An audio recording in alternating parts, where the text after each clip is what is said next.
HCL Tech numbers out on your screen, so why don't we get straight to it? They've delivered a profit according to agencies, that is, we'll just be scrambling to open the press release at 2,530 crores, and if that is the number that they've delivered, then based on the ET Now poll assessments, it is a number that has been a beat. Remember, we were working with 2,432 crore rupees, up about 1.2% on a sequential basis, but this would be a number that would definitely come in higher than what the ET Now poll is suggesting.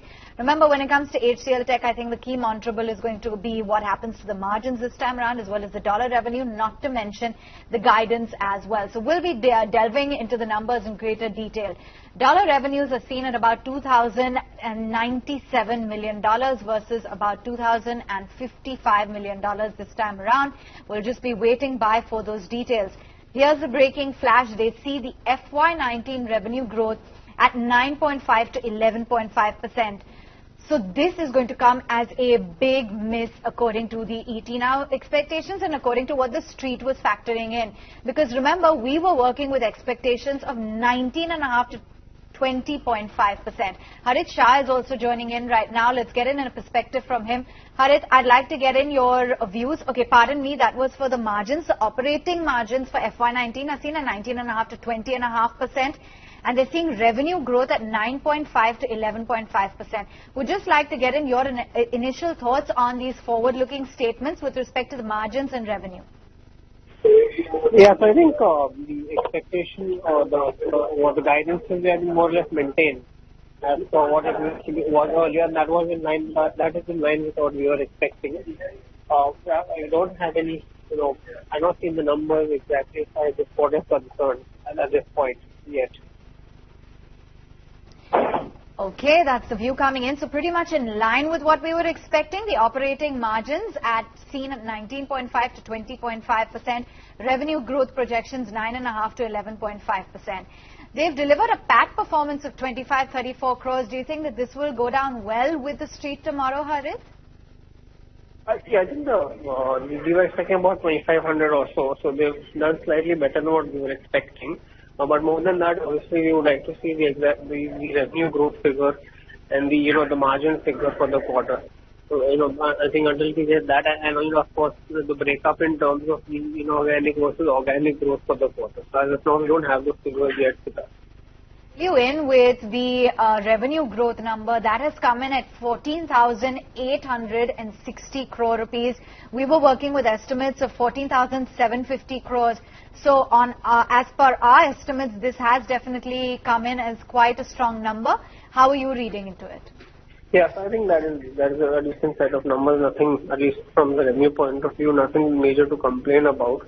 I think in terms of in dollar terms, I think it's about 2,100 or so million. So again, that is also more or less in line with what we were expecting. So I think pretty much nothing major at this point so far, at least to be disappointed about. Apurva Prasad is also joining in. Apurva, fill us in with what the expectation is in terms of constant currency and how you've read into the key parameters. Margins at 19.7%, revenues 14,860 crores, as well as a PAT performance that's above 2,500 crore rupees. Yes, it looks largely in line numbers. I'm looking at the dollar revenue at 2.1%. We were at about 2.3%. So more or less, thereabouts. We were working with margins of 19.5%, so that looks to be slightly higher. But if I'm broadly looking at, the split, it looks to be, more or less in line. The only thing is, mode 2 EBIT margins seem to be lower, about 10.8%. So that's the only thing which so far is standing out. But yeah, prima facie these numbers look pretty much in line. At the same time, they seem to have maintained their guidance of 9.5 to 11.5 on revenue and EBIT at 19.5 to 20.5. So there's no change there really. Sunita Nagpal, who tracks the company closely, now joins in with the details. The revenue growth in constant currency terms at 3% QOQ. Sunita, fill us in with the latest details on HCL Tech. How are we reading into the quarter? Well, as far as the top line and the operational numbers are concerned, they are more or less in line with expectation. We were expecting 2.1% growth in dollar terms. That's exactly what they've done. 3% was somewhat 2.9% was the constant currency growth that we were expecting. So as far as top line is concerned, the numbers are more or less in line with expectation. Even the EBIT level performance is in line. Net profit is slightly higher than expectations, maybe because of the higher other income. But if you look at the Mode 1 and Mode 2 performance this quarter, Mode 1 has grown at 1.4%, Mode 2 has grown at 5.3%, and Mode 3 has grown at 10.4%. Margins, as Apurva mentioned, in Mode 2 are slightly lower at 10.8%, but it partially might be because of seasonality of the business, domestic business, that could have played out. If you look at how much of the deal wins have been in this quarter, they've backed roughly about 17 large transformational deals, which is slightly lower than what their run rate is, but we'll have to see whether the amount is very similar to what they have backed. Mode 3 has achieved an annual revenue of $1 billion in this quarter. Clearly looks like the numbers are more or less in line with expectation. Infrastructure services have delivered 3.2% sequential growth in constant currency, which is heartening. Remember, this is one vertical which has been sluggish for some quarters now. So the 3.2 is not a bad growth for this quarter. We'll have to wait and watch for more details. As far as client additions are concerned, they have added 6 clients in 50 million plus category. They've added 6 more clients in 20 million plus category. So overall the numbers look good on as far as performance is concerned, and the guidance they have maintained as expected at the same that they given out earlier in the at the beginning of the year. The guidance has been maintained for both top line as well EBIT margins. We'll have to wait and watch for the commentary from the management, because last time when we spoke to them, they were saying that they will be doing closer to the lower band of the guidance, but maybe with the rupee currency depreciation coming, they might be able to do a better demand growth environment. They might be talking more positively this time. Very much for summing up the quarter for us. In fact, stay on with us, gentlemen. Request you to hold on. We will be getting in more analysis on the HCL Tech numbers, management commentary as well, after a short break.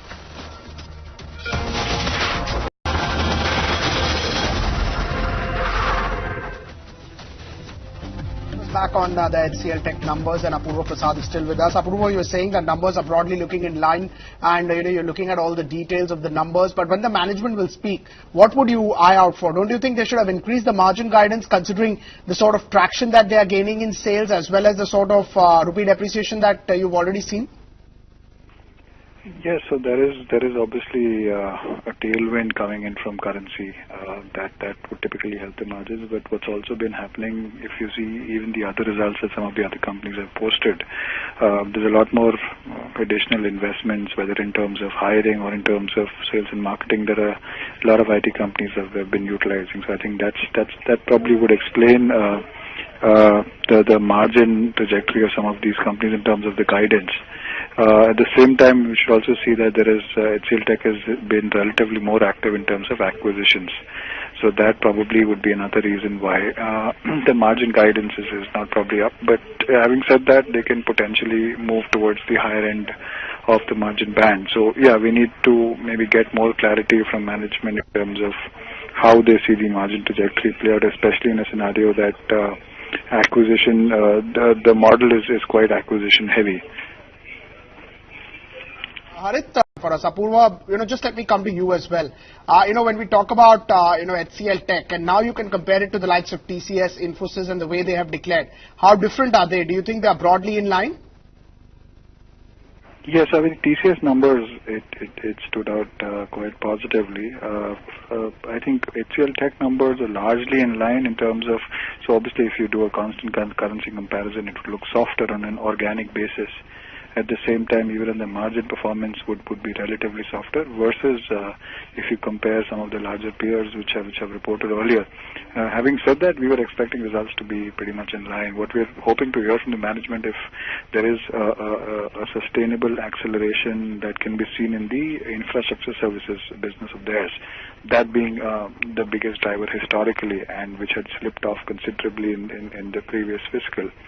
So I think any commentary on the IMS part of the business is something that we would be awaiting. The ER&D part, there would always be an inorganic component to that, and that's been a more recent driver. So essentially the strategy to even scale up the ER&D part of the business, that's another thing that we would want to know about. And said that results would broadly look, pretty much in line with what we're expecting. So we have a positive view on the stock. I think there is a lot of valuation comfort that we see of HCL Tech. It's historically traded at a discount to some of the larger peers, but that discount seems to have widened even further. Right. What is the sense that you get in terms of the stock price from here on? As you said, you have a positive view. What will be your target? You think that you need to change estimates on the basis of the data that you have as of now? As of now, I don't think estimates will change. So currently our target is 1300 on the stock, which is a decent upside from current levels. As of now, I'm not seeing any material change to our estimates, but we'll probably wait out and hear the management. Right, Apurva, thanks so much for taking out time for us and telling us what do you make of HCL Tech numbers. Just a quick reminder, 4:30 p.m. is when the press conference of HCL Tech starts, so that's the time when